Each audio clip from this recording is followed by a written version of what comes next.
ఎడారిలో జలధారలు. రచన doctor K Job Sudarshan. సర్వోన్నతుడైన దేవుని కుమారుడా, నాతో నీకేమి?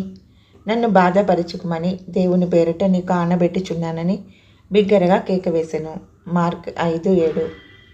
పడవ ఆగిన ఒడ్డుకు కాస్త ఎడంగా ఎత్తైన స్థలంలో శ్మశాన వాటిక ఉంది. రాతితో తొలిచిన సమాధులు కొన్ని ఉన్నాయి. ఆ సమాధుల్లో అపవిత్రాత్మ వహించిన ఒకడు నివసిస్తున్నాడు. వాడు దురాత్మల ప్రభావం వలన అదుపు లేకుండా ఉన్నాడు. చాలా కాలంగా వాడు ఆ ప్రాంతం అంతటిని వణికిస్తున్నాడు. కొన్నిసార్లు పట్టుకుని సంకెళ్లతో బంధించిన అతడు మానవాతీత శక్తితో వాటిని సునాయాసంగా తెంపుకునేవాడు. కనుక వాడికి అదుపు లేకుండా పోయింది. రాత్రింబవళ్ళు వాడు రాళ్లతో తనను తాను గాయపరుచుకుంటూ కొండలలో తిరుగాడుతూ చేసే భయంకర ధ్వనులు, వేసే కేకలు చాలా దూరం వినిపించేవి. సాతాను చెప్పు చేతుల్లో ఉన్న వ్యక్తి భయంకర చిత్రపటమిది. దయ్యాలు ఆ మనిషిని విడిచిపెట్టేశాయి. తర్వాత ఒక విచిత్రమైన అభ్యర్థన వచ్చింది. దానికి ప్రభు సమ్మతించడం మరీ విచిత్రంగా ఉంది. దగ్గరలో మేత మేస్తున్న పందుల మందలోనికి పంపించమని అపవిత్రాత్మలు వేడుకున్నాయి.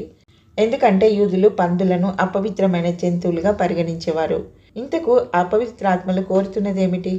ఆ ప్రాంతం విడిచిపెట్టడం కానీ, నిర్ణీత సమయం రాకముందే నాశనం చేయడం కానీ వద్దు అంటున్నాయి. ఈ వివరాలు మనకు ఒక సత్యాన్ని వెల్లడిస్తున్నాయి. అదేమంటే, దురాత్మలు వాటంతట అవి ఉనికి కలిగి ఉండలేవు. అవి పరాన్న జీవులు. అవి ఇతరులను ఆలంబన చేసుకుని జీవిస్తాయి. చెడుగు స్వనాశకారి దానికై అదే మనుగడ సాగించలేదు. మంచిపై పట్టు సాధించినంత వరకే దానికి మనుగడ అన్నాడు ఒక భక్తుడు. చెడు అనేది మంచి మీద ఆధారపడి జీవించే విషతుల్యమైన పరాన్న జీవి. సాతాను పడిపోయిన మంచి దేవదూత.